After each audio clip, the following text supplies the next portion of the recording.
This is Ethan, and I'm here with Dave, and together we are Dave and Ethan's 2,000-inch Weird Al podcast, episode 173-inch. On this episode, we interview the comedy and novelty music legend behind their Coming to Take Me Away, Ha-Haaa, Napoleon XIV.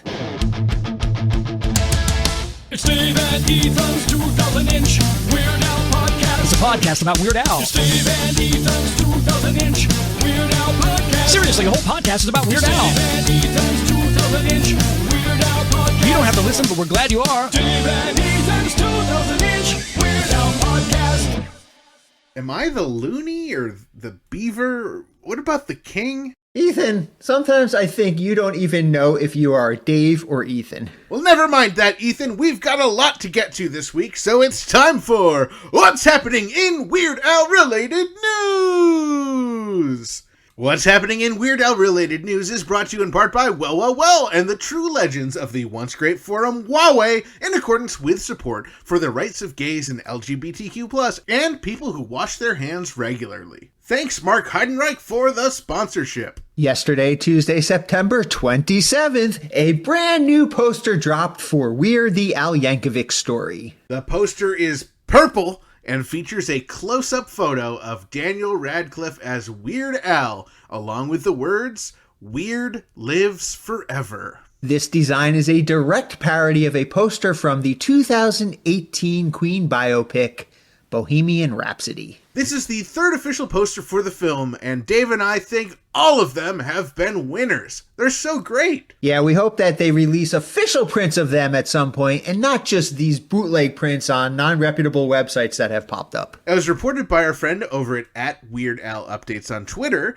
which was then retweeted by Weird Al himself, the Newport Beach Film Festival will kick off its 8-day run with a screening of Weird the Al Yankovic Story on Thursday, October 13th. The festival is held in Newport Beach, California, and the tickets appear to cost, yikes, $290.18.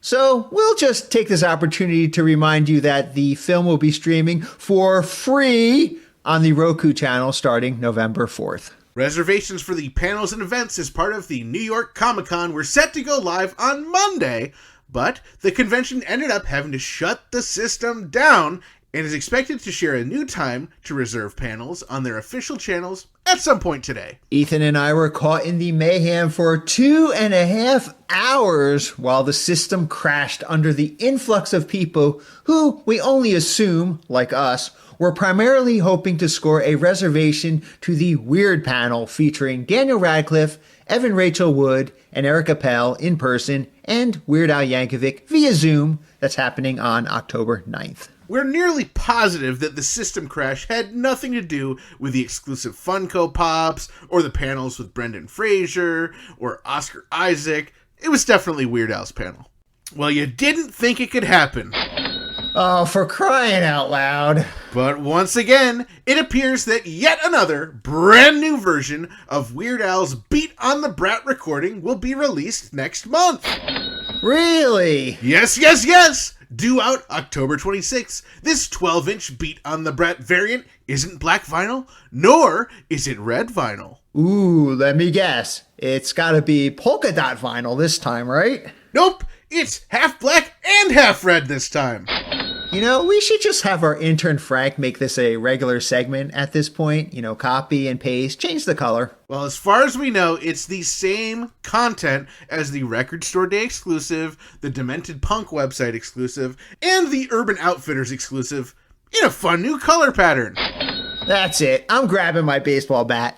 Mad Magazine is celebrating its 70th anniversary with an exciting new issue featuring the least amount of recycled content in the magazine since the 2019 format change. Officially the December 2022 issue and number 28 by current numbering, the issue will feature a ton of returning members from Mad's usual gang of idiots, plus special guests, including a new feature from Weird Al Yankovic, celebrating longtime Mad contributor and originator of the Mad Fold-In, Al Jaffe. This special anniversary issue will be available starting October 4th and will only be available to non-subscribers at participating comic book stores and Barnes & Nobles. Over the weekend, past guest of the podcast, Scott Aukerman, announced huge news related to the universe of Comedy Bang Bang. Comedy Bang Bang, the podcast, the book, a full-color extravaganza with all of your favorites from the show, contributing text pieces, ads,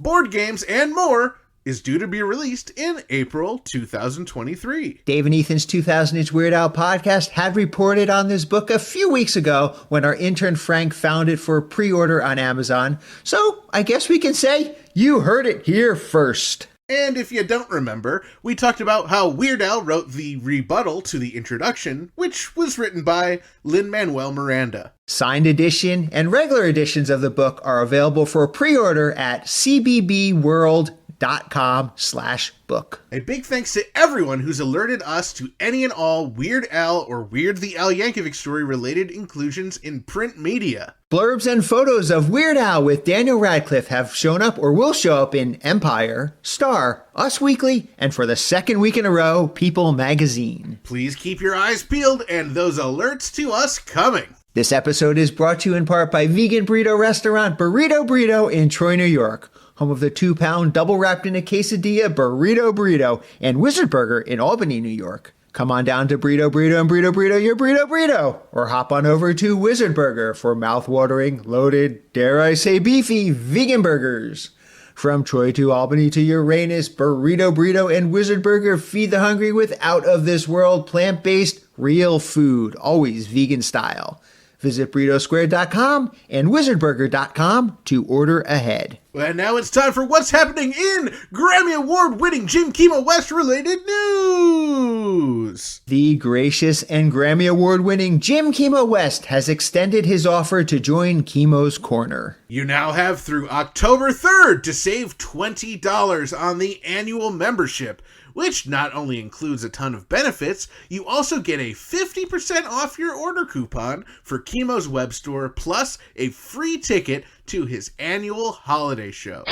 Head to JimKimoWest.com to take advantage of this amazing TV offer. And that's all for our Grammy Award-winning news. And now it's time for the interview that we've all been waiting for. Take it away, Ethan. Today we are joined by the legendary novelty musician whose music is known and loved by demented music fans all over the globe. You'll know him as Napoleon XIV, and from his iconic song, They're Coming to Take Me Away, Ha-Haaa, please welcome Jerry Samuels and his wife and partner, Bobbie Samuels, to the podcast. Jerry, Bobbie, thank you for joining us. Pleasure for us. Thank you for having us. What an exciting time to have you guys on the podcast. We are huge fans of your music, but I understand you're also working on a re-release of your original album and a brand new first release of a second album. To my knowledge, I have very little information about this. These are done by people who work around us and work with us, and I have no idea when I have to correct you on that. It's not a re-release of album number two. It's a brand new one. Right. Never released. It's called, For God's Sake, Stop the Feces. You didn't hear that yet? You're supposed to get an introduction from the record company. I love that. Fun. They put it out when we first made it. So now we're putting it out because they want to put it out. Well, can you tell us a little bit about what this album is? What's on there? What can we look forward to hearing? You know, I don't remember after all these years. I know it was cute, but I don't remember what it was. So what happened back in the late 60s, early 70s, where For God's Sake, Stop the Feces never got released after getting recorded?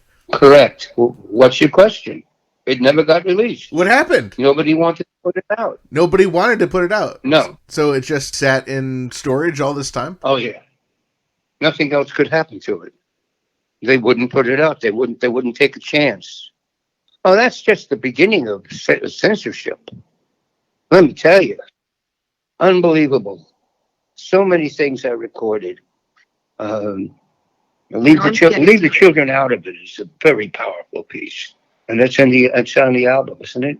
It's on the new one. I just wanted to say that this wouldn't have happened without Michael. And I think you know Michael. Michael Silkovich. No, it's Michael Lester. Oh, Michael Lestercat, yes. Yeah, of course. A big name in the demented music community, absolutely. Well, he knew Jace very well. And he played him the album, Stop the Feces. And Jace went nuts. He said, "Do you think he would sign a contract?" And I signed That's the how it contract. started. Wow. Wow. How awesome. And that's amazing. I mean, nearly or over 50 years later, we finally get to hear the follow-up, the second album Oh, I from have things Napoleon that have been XIV. censored for many years. I have a song called "Leave the Children Out of It." Is it on the recording? Leave the Yes, Children it's Out on the of It? recording. I mean, I'm going to read you some of that. Some of the lyric is there are a couple of lyrics I'd like to read to you. Sure. Yeah, I'd be honored to hear him. Absolutely. All right, let's start with something that is part of my heart. I spent some time in middle of Pennsylvania in a No, you were in the Midwest when all right, that's all right. and you were in a monastery. In the monastery. In that monastery, I wrote several things that were profound, and one of them is the one I'm going to read to you. It's a song. It's a hymn.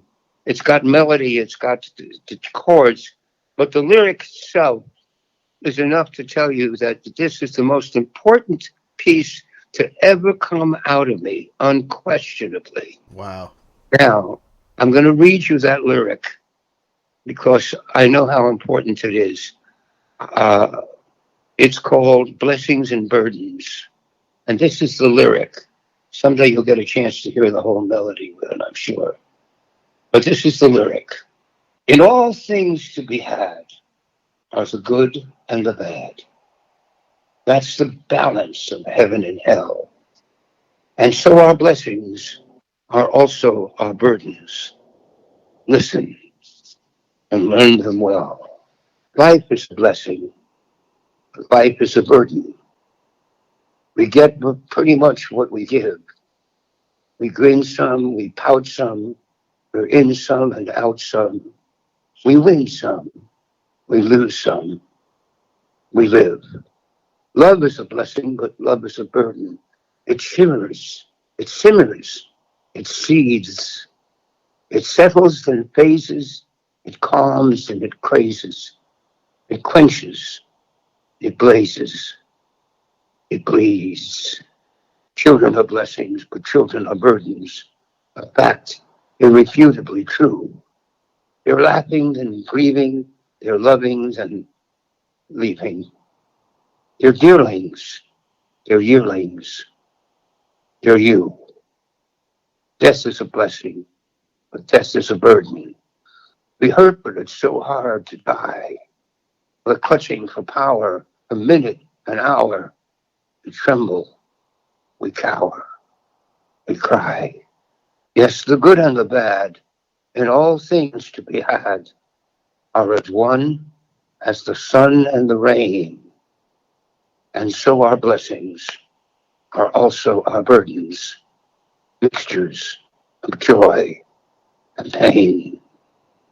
But in pain, there is growth, and in growth, there is strength. So in truth, it is all for the best. For if our blessings are also our burdens, then all of our burdens are blessed. That's incredible, Jerry. Thank you for sharing that with us. Napoleon does it. He channeled it. Yeah. It came through me in that church, Wow. not from me. I don't take credit for it. And that's why I refuse to charge money for it. You want a copy? It's free of charge. Anyone. Wow. It doesn't belong to me. It belongs to you. When did that song come to you? In the mid sometime in the late 60s or early 70s. I forget which. Wow. And that is on this new album. Yes, the entire thing, the melody, everything. Correct. I can't believe that's been boxed up for all these years. I boxed it because everybody said to me, well, we'll take it, but we have to charge money for people who want it. And I said, you can't do that. You can't charge for this. It doesn't belong to me. I have no right to tell you can do it. It's not mine. However it came through to me, that's whose it was. Mm. And I have no right to say to anyone, you can do what you want with this. You can charge what you want with this. No, it's not mine.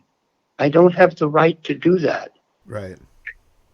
Ethan, that thing I sent you, Yes. the owner of the record company, that should be the introduction to Jury.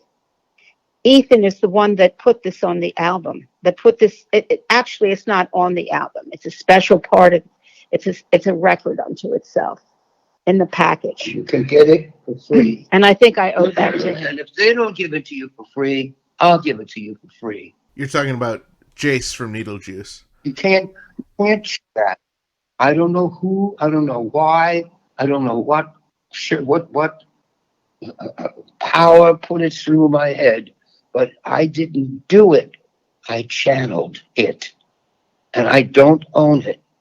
And I can't claim that I can't say, okay, I'll sell it to you. I don't have the right to do that. You understand what I'm saying? Absolutely. It makes me wonder, are any of your other songs channeled, or are you writing the other songs? I'm writing the other songs, and some of them are quite different. For example, Leave the Children Out of It. It's a bad salute to a bad wife, an ex-wife. Mm-hmm.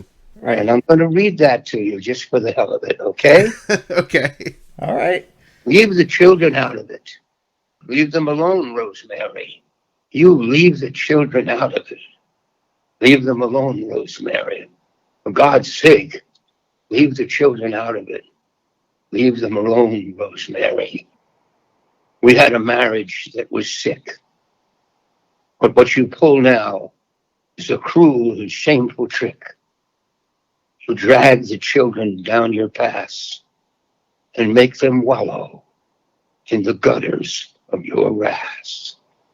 The words fly from their mouths like daggers through the air, but everyone who hears them knows it's you who puts them there. Daddy is a druggie. Daddy is a bum. Daddy smokes dope and he's nothing but scum. Daddy is a liar and a lunatic too. You, Daddy, we don't want to see you. Leave the children out of it. Leave them alone, Rosemary. Just leave the children out of it. Leave them alone, Rosemary. That you protect is your excuse. Too lame to sanctify the poisons you induce. And soon the blindness of their youth will swiftly vanish as they learn the shocking truth. And then you'll pay the price of teaching them to hate, or you will be the victim of the monsters you create. Daddy is a druggie. Daddy is a bum. Daddy smokes dope and he's nothing but scum. Daddy is a snake and a maniac too. Go to hell, Daddy. We don't want to see you. Leave the children out of it. Leave them alone, Rosemary. Just leave the children out of it. Leave them alone, Rosemary. You've let your shattered pride contaminate their heads, et cetera, et cetera, et cetera. It goes on for a while. Wow. But that is a very powerful piece. The children were taken from me. That's horrible. Taken from me in a courtroom. The judge said, the judge was a schmuck. Mm-hmm. Just that one. I'm glad I wrote it. I was supposed to write it, but that came from me. And I'll stand up in any room and say that came from me. You bet your sweet poop. When was that one written, Jerry? When was that written? Jeez, I don't know. It must have been early 60s. Wow. Okay. There's a Yeah. copy of it. There's a copy of it on YouTube. And there's a funny story connected to it. We needed a kid to say the part. Daddy is a druggie. Oh, Daddy yeah, is we a bum. recorded Leave the Children Out of it. And my friend's son did it, but we didn't have anybody else. So I was the other kid, and they made my voice higher. Oh, wow. Oh, wow. Yeah, that we did. I've written a lot of songs. A lot of songs. I wrote 3 songs for Sammy Davis, 2 were hits. and 2 were hits. Do you remember The Shelter of Your Arms? Yeah. Yeah, of course. I wrote it. That's incredible. Yeah. What was your upbringing like that got you to writing music? Was it something you were always doing as a kid? Johnny Ray. Remember Johnny Ray? I don't. Johnny was the biggest star of the time. Big star performer. Johnny Ray. If your sweetheart sends a letter. That's before your time, right? Before my A time. little yeah. bit before our times, yes. Before your time. Well, Johnny was a star. Mitch Miller was his producer. And I had a publisher. I showed the song. It was called To Every Girl, To Every Boy. And he said, all right, let me see what we can do here. And he brought it to Mitch. He knew me with Mitch very well, Mitch Miller, who was the head of Columbia Records. And Mitch said to the publisher, whose name was Happy Godet, he said, Happy, this is the best song you brought me in 15 years. I'll give you a choice right now, Frankie Lane or Johnny Ray. And Mitch said, anything you say, Mitch. Not Mitch said, Happy said to him, anything you say, Mitch.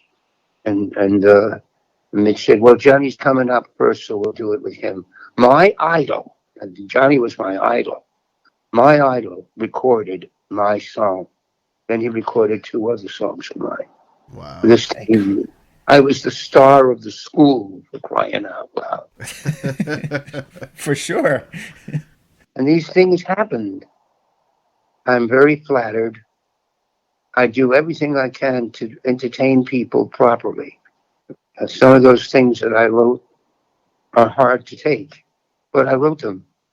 There's one that, if you like, we have to send him a copy of it. What? Rape. Oh, my God. He made a record called Rape. Let me tell you. Tell him how you got it. All right, I was Recording engineer. a recording engineer. Thank you. If you didn't tell me that, I'd never remember I was a recording You were engineer. so I helped. I was a recording engineer at Associated Recording Studios in New York, and you're owned by 2 people. One of them is Nat Schnapp. Nat might as well have been my father. I mean, I had the keys to the studio. I could go in, record, do anything I want, and we did exactly that. And Rape was one of them. Nat, when I walked into the studio a couple of days earlier, Nat said, Jerry, how'd you like to write a song about a rape? And I went, yes, I want to do that. And of course I did. And I wrote Rape. Very powerful record. Wow. You should hear the record.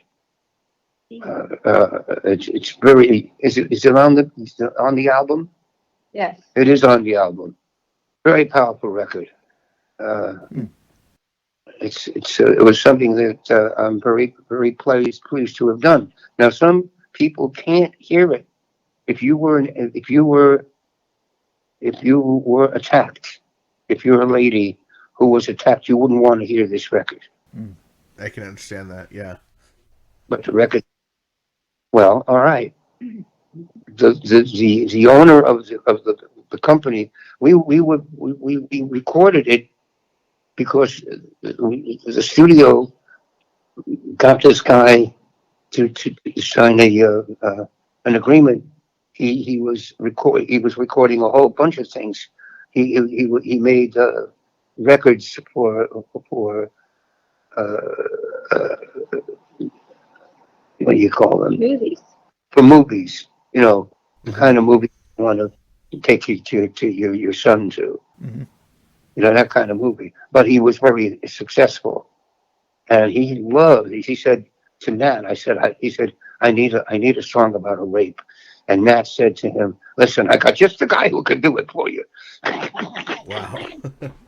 Wow. And so I did. The guy paid $150. That's what he paid. I didn't even take it. I said, Nat, keep the change. Wow. These are all true stories. You wanted to hear them? You got them. Well, so at what point, writing these songs, do you write "They're Coming to Take Me Away"? Ha-Haaa. When does that come to you? I was sitting in my apartment, and I had one of these chairs. It vibrates and it has heat. Massage chair. And what is it? A massage chair. Massage chair. And so I had the massage chair going, and I don't know. I was sitting there enjoying myself. I was smoking a gram and chugging it. Didn't want to know. When you smoke. At the time, that was it. We had a lot of it that time. Years later, I was not doing it anymore. But there was a radio program going on, and I heard. And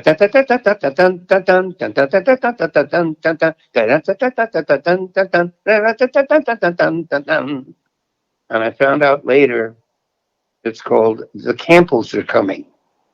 I never knew that until Barry Hansen told me that. Dr. Demento.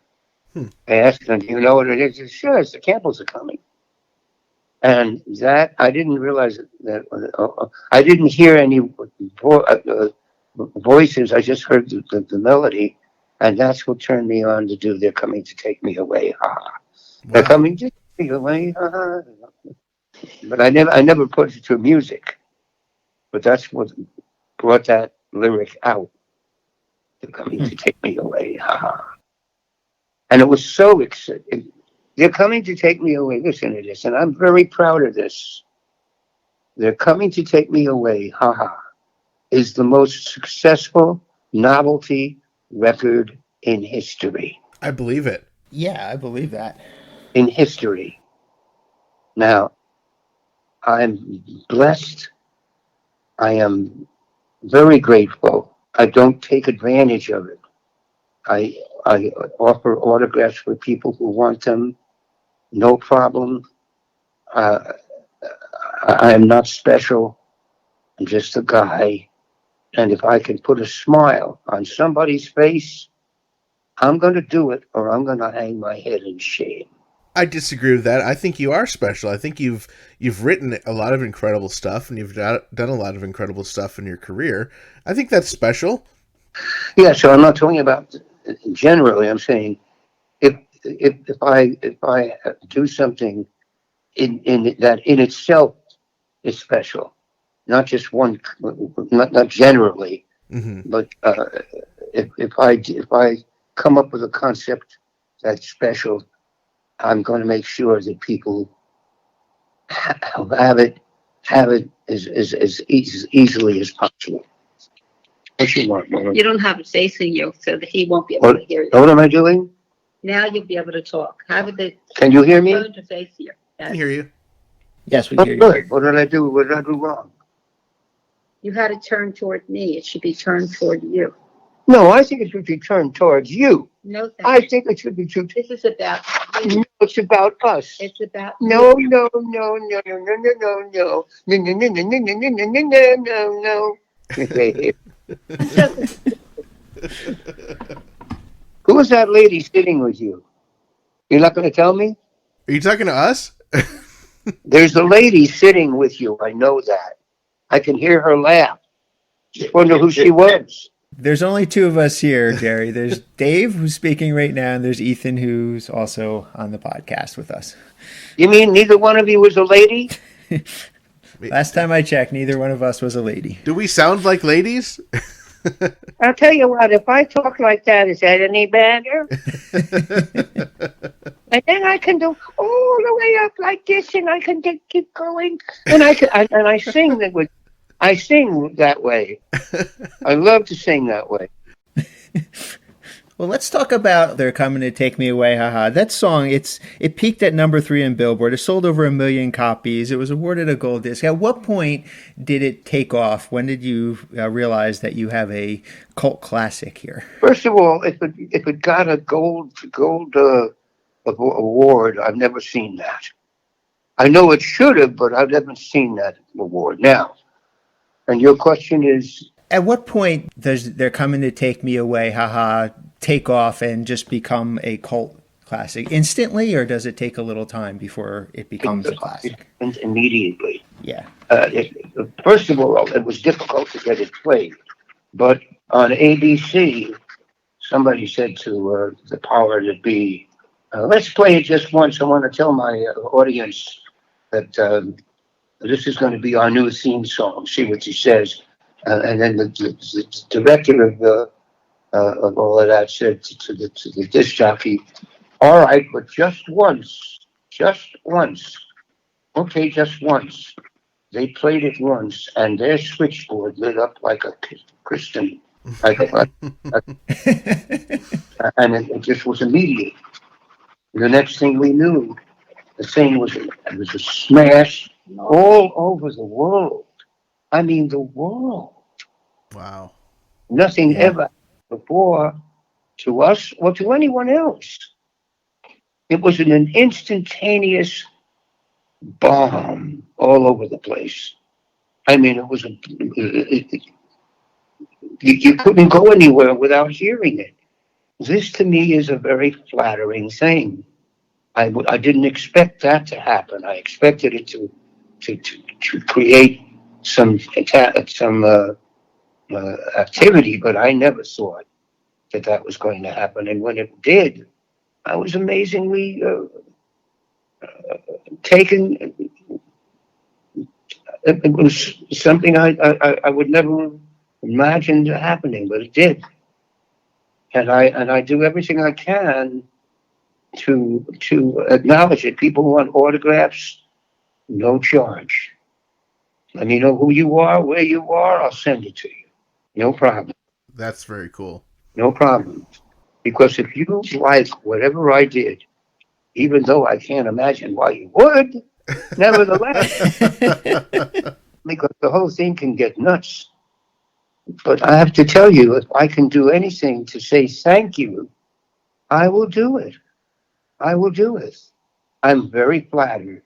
What can I say? Now, did you know Dr. Demento before you wrote this song? I wasn't sure. You said you asked him about that melody.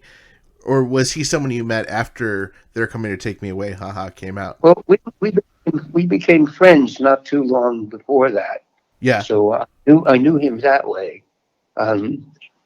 I was introduced to him when I finally, originally I traveled to California, and then we got together because he was he had a small radio show out there, and I was in a friend's house, and my friend called him and said, Jerry Samuels is here, and Barry said, I'm coming right over.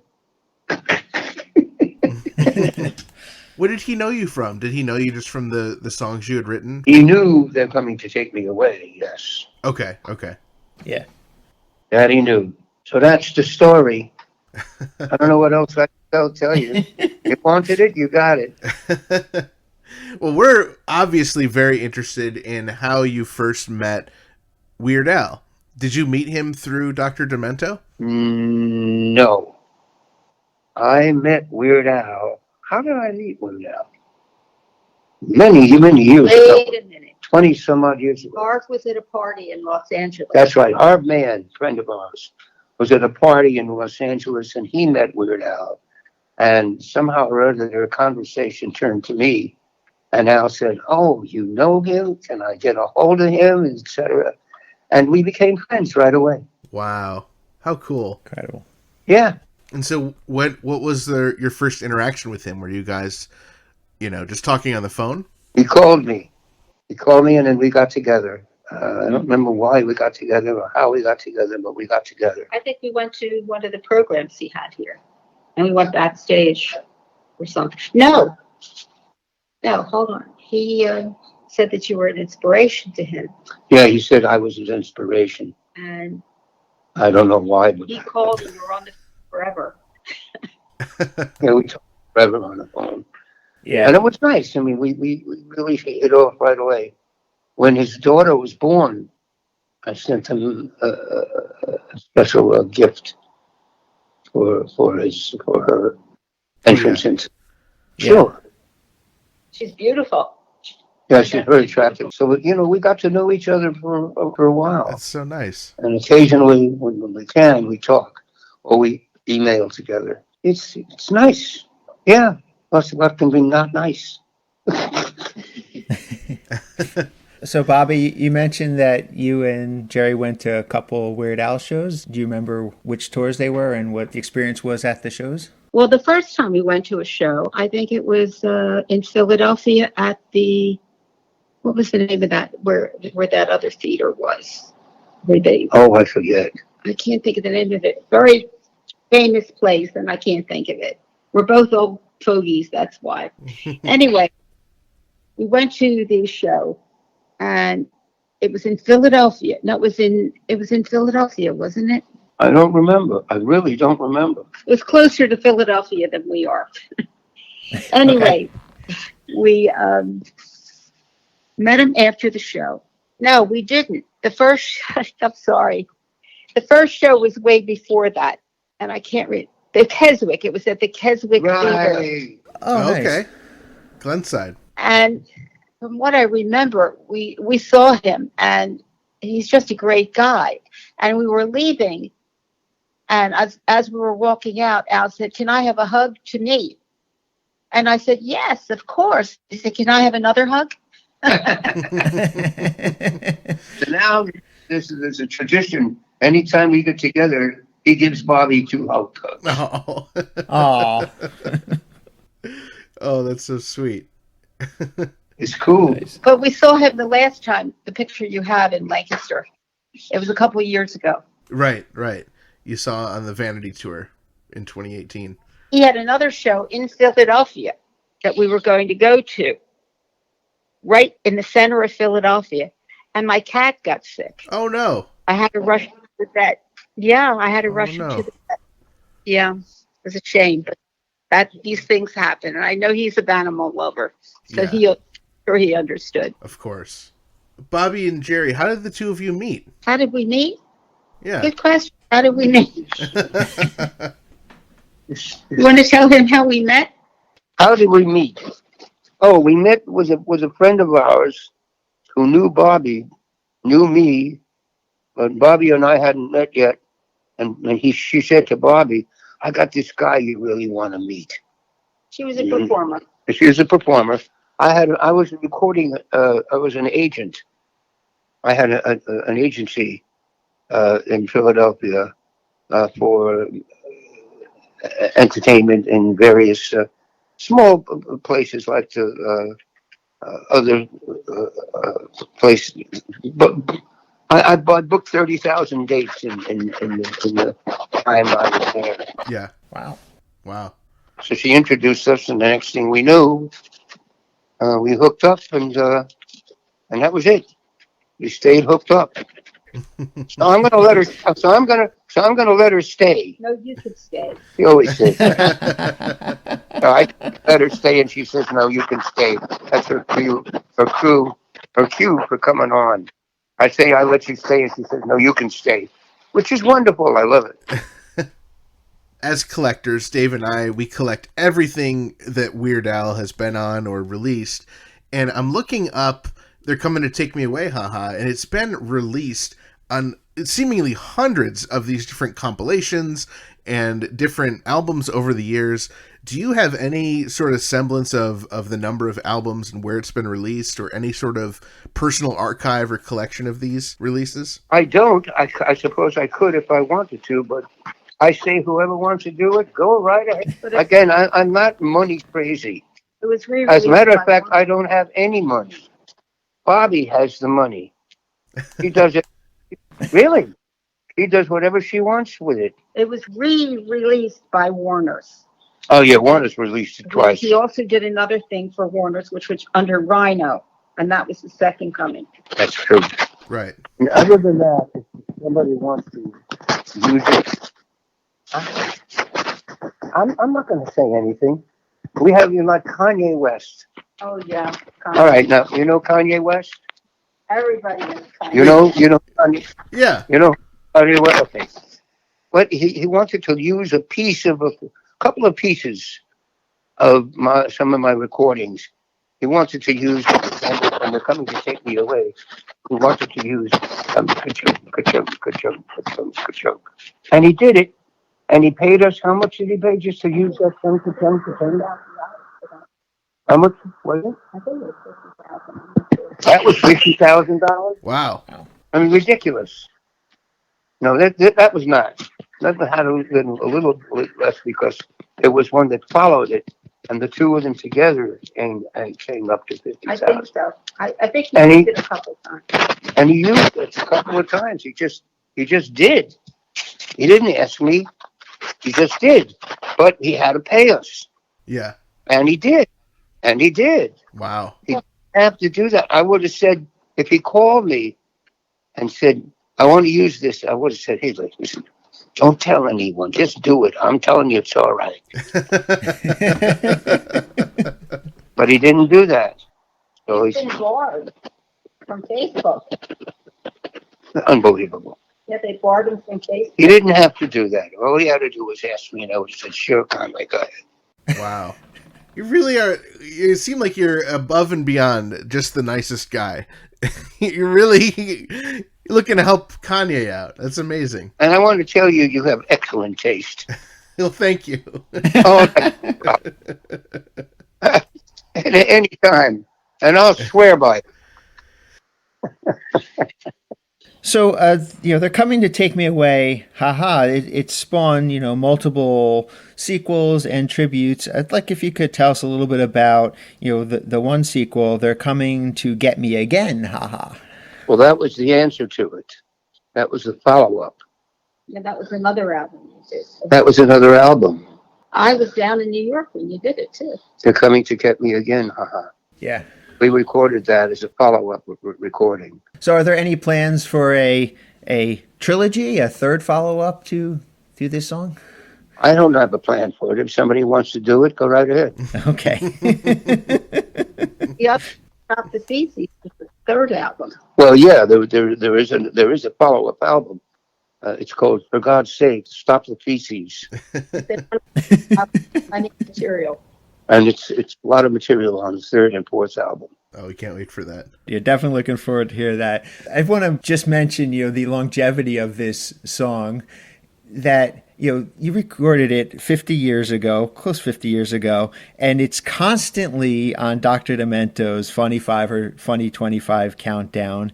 I mean, as late as last year, 2021, it was number 3 in the top 25. And if you search for your name on the Demented Music Database website, dmdb.org, there's no less than 756 times one of your songs has been played on the show. That is incredible longevity. I mean, it is an honor to get, to talk to somebody, a comedy music icon like yourself. And I feel honored when people do that. I am very grateful. And I've said in public, if I can put a smile on someone's face, I will do it. And if I don't do it, I ought to be ashamed of myself. Well, you and Bobbie, you certainly have put smiles on our faces and our listeners' faces today. For God's Sake, Stop the Feces is the never-before-heard second album by Jerry Samuels, a.k.a. Napoleon XIV. Recorded from 1968 to 1970, it is a uniquely theatrical experience that pushes the boundaries of experimental sound collage music. Coming soon under Needlejuice Records, it will be given its first ever official release as an expanded edition with bonus tracks. If we head over to your website, jerrysam.com, you have a number of songs available for people to listen to, some really fun clips like Howard Stern getting upset. There's a Tiny Tim cover of one of your songs. I love Howard Stern. He had it come. Ethan, go He to our had channel it website. coming, and they gave it to him.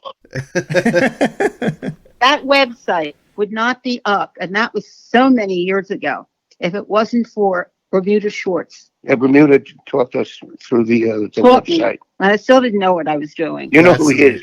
Oh, we of course know. nice. Yeah, when we told him we were going to be talking to you both, he told us to say hi, and he's really excited to hear the interview. Good, I love that guy. good. Well, so before we go, Jerry, I understand you have a song to play for us. Which one? The closure, Jerry. Oh, the closure. Oh, the closure. Yes, the closure. You want the closure? I would love to hear this. This is going to be on For God's Sake, Stop the Feces, the never before released album. So I'm so excited to hear this. I will play the closure when you're ready. Ready when you are. Okay, here we go. This is my closure. Now, let me tell you about this. I used to play the bars, and I like the bars. And so, you go in a bar, if you're a bar player, you play a couple of things, and then you play for about 30 minutes or 40 minutes, and then you're 40 on, 20 off, 40 on, 20 off. You take a 20-minute break. I was working in this bar, and I finally said to the owner, a lady who was a very nice lady, I want to change the thing at the end and say this is I want them to know it's a unique end of the thing. So I said I wrote something for it, and I hope you don't mind what it is. I'm going to let you hear it and let your audience hear it and see what happens. And she was really okay when she said, I don't know what you're going to do, but all right. And so this is what they heard. Okay. It may appear ridiculous that I am so meticulous, but dirt and filth and germs I am scorched with. So I'm sure you'll understand should you offer me your hand. Please not the hand you wipe your arse with. Thank you. I love that.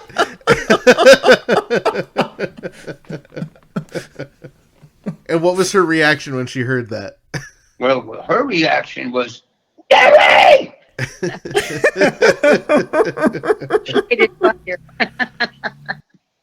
And that's what happened. So that's the story. How awesome. Jerry and Bobbie, thank you so much for joining us today. This has been an absolute honor and pleasure getting to talk to both of you. And we're honored to have you do this with us. Wow, what a fun interview. Thank you, Jerry and Bobbie Samuels, for joining us. And thank you to Dan Pasternak for hooking us up with them. Dave and I had the great pleasure of meeting up with Jerry and Bobbie and a whole bunch of Weird Al fans prior to Weird Al's concert in Lancaster, Pennsylvania on August 7th. We talk all about our dinner with Jerry and Bobbie, and of course the Weird Al concert that followed, including the really cool shout out that Jerry got during one of the songs on our ridiculously self-indulgent bonus episode 32 Centimeter. Our Patreon family can listen to it along with all of our other ridiculously self-indulgent bonus episodes prior to it right now over at patreon.com/2000inch. And for the rest of you, well, sit tight. The episode will be dropping soon. Or, go support us on Patreon. That would be nice too. We recorded this interview with Napoleon earlier this year, but we decided we wanted to hold off on putting it into an episode until we had some more concrete information about the new album. We recently spoke to Jason McLean from the Needlejuice Records team handling Napoleon XIV's upcoming release and re-release, and he had some exciting news to share. All right, so first off, both Weird Al and Dr. Demento have contributed liner notes to this brand new release. That is incredibly exciting. He also let us know that the reissue of They're Coming to Take Me Away, Ha-Haaa, will contain 6 bonus tracks, some of which are pre-Napoleon Jerry recordings. And the artwork, For God's Sake, Stop the Feces, was done by our friend, the talented Kendra Shepard. She's the artist behind the artwork of Dave and I with Dr. Demento that we've printed stickers of, and I'm sure we've posted it elsewhere. Needlejuice Records intends to put up pre-orders for the album in early 2023, so be sure to sign up for their mailing list over at needlejuicerecords.com. And while you are there, be sure to pick up the brand new Napoleon XIV t-shirt, which is available right now. Just search for Napoleon in the search bar. All right, Dave. Finally, it's the very last Discover Dazzle ad. Yay, the last one. All right. This episode is brought to you in part by Discover Dazzle, promoting tourism in Dazzle, Minnesota for the very last time. Not only is historic Dazzle, Minnesota a town, it will also never, ever, ever, ever be spoken about on our podcast ever again. You know what's great about Dazzle, Minnesota? Yeah, absolutely nothing. Well, that may be true, but what's really great is after this episode, we never, ever, ever have to talk about that wretched, filthy, horrible place ever again. That is great news. I can't say I will miss our time doing these required 6 Discover Dazzle ads, but as Jackson Scoggins said, it's only fair. Wait, what did you say? Jackson Scoggins said it was only fair? No, the other part. That's great. What? That's the other thing I said. No. The other thing you said. Oh, I said I can't say I'll miss our time doing these ads. No, how many did you say we had to do? Oh, 6. We're required to do 6 Discover Dazzle ads, and then our punishment is over. Dave? Yeah, what? This is only our 5th one. How could we have counted wrong? So visit Dazzle, Minnesota on your next expedition, if you must. And after you visit Dazzle, Minnesota, we're obligated to mention that discoverdazzle.biz is a website. This is a special hamster alert to the Dave and Ethan's 2000-inch Weird Al podcast broadcast alert system, sponsored by Jack Bateman. Dave, you know how Weird Al revealed to us that he is the proud owner of a PlayStation 5? Of course! Well, there's a brand new game that is practically made for our special hamster alerts. Whoa, really? Well, please tell me more. I must hear all about this game, which I assume is both reasonably difficult but fun to play with all sorts of educational, problem-solving, and family-friendly humor. It's called Stroke the Hamster. Stroke the Hamster? Wow, I bet Stroke is the name of the hamster, and he might fight crime and eat sunflower seeds. It sounds really delightful. Actually, the game is you just stroke a hamster. Ugh, that's absolutely horrible and disgusting. Stroke a hamster? Yuck, blah. I would never, ever want a sweet, precious, furry little hamster to have a stroke. Not even a digital one. Well, actually, they mean stroke as in pet. The whole game is you just pet a hamster. Oh, wow. Really? How many times do you have to stroke it? 2,000 times. That is all for this episode's very important special hamster alert via the Dave and Ethan's 2000-inch Weird Al podcast broadcast alert system. Dave and Ethan's 2000-inch Weird Al podcast is brought to you absolutely free thanks to our incredible sponsors Burrito, Jackson Scoggins, Jack Bateman, and Mark Heidenreich, as well as the less than incredible Discover Dazzle. Our podcast is also supported by everyone else in our Patreon family, with special thanks to our amazing close personal friend level Patreon supporters: Jake, NES Josh 64, Rim Jams Jared and Rocky, Kenneth, UH Jeff, Scott, Adriana, Nancy, Gus and Alicia, Javier, Matthew, Mike, Ajax, Allison, Zeb, Blair, and our newest close personal friend level Patreon supporter, Kev. And also thank you to Jessica and everyone else in our pretty stinking majestic Patreon family. If you enjoy our super fun, fantastic, family-friendly, wild, and wacky Weird Al podcast, please consider supporting us at patreon.com/2000inch. There are awesome benefits like getting your name on the podcast, your own private RSS feed, and access to secret episodes. And now would be a good time to join if you haven't already, because you'll be the first to hear of the unfortunate return of the ridiculously self-indulgent, ill-advised Vanity Tour concert bonus review episodes. And don't forget to check out our official merchandise shop over at shop.2000inch.com. Don't worry, our number one promise is to never, ever sell a variation of Demented Punk's Beat on the Brat in our web store. Or else you can beat our intern Frank with a baseball bat. And a big shout out to Erin Henry, who recently sent us a photo of her brand new Inverse logo shirt. Snazzy! We love hearing from our listeners and other Weird Al fans, so be sure to join our Facebook community at group.2000inch.com. And visit our Discord server for even more riveting Weird Al and Red Rum Tagootie related conversations. You can find both of them linked on our website, as well as information about past episodes and guests over at weirdalpodcast.com or 2000inch.com. And while you are there, click on Ridiculously Self-Indulgent bonus episodes to follow along with our adventures on tour, or click on Black and White and Weird All Over bonus episodes for our special series where author John Bermuda Schwartz walks us through his first book, page by page and picture by picture. Keep up on new episodes, podcast news, and events by following at 2000inch on Facebook, Twitter, and Instagram. And thank you for subscribing and leaving reviews on your favorite podcast applications.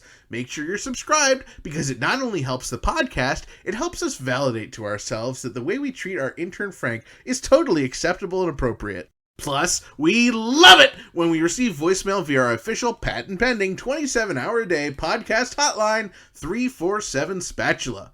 You might even hear your message in a future episode. Thank you once again to this episode's guests, Jerry Samuels, aka Napoleon XIV, and Bobbie Samuels. We also want to thank Dan Pasternak, Michael Lesticat, Jason McLean, and Needlejuice Records, at Weird Al Updates on Twitter, Aaron Henry, UH Jeff, and Zeb Lemke. Thank you to the Grammy Award-winning Jim Kimo West for our incredible podcast theme song, and thank you to Weird Al Yankovic, as this podcast probably would not exist without him. And a big thank you to all of you, our loyal listeners, subscribers, Patreon supporters and sponsors, and everyone else who makes our podcast possible. Thank you for choosing Dave and Ethan's 2000-inch Weird Al podcast, and until next time, remember to gill and chill. Oh, hey, what's that over there? Looks like a note. Intern Frank's handwriting? Remember when you ran away, and I got on my knees and begged you not to leave because I'd go berserk? Sheesh, what a drama queen.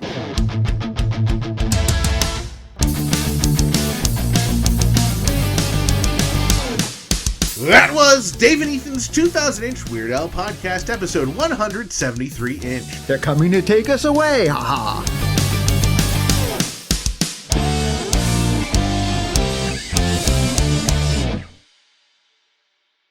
I felt something vibrating here. Are you still there? We're still here. Okay, you're there. It's me, appear ridiculous. You're sounding up. Oh, yeah. I'm sorry. All right. Then again. No, I got the mic.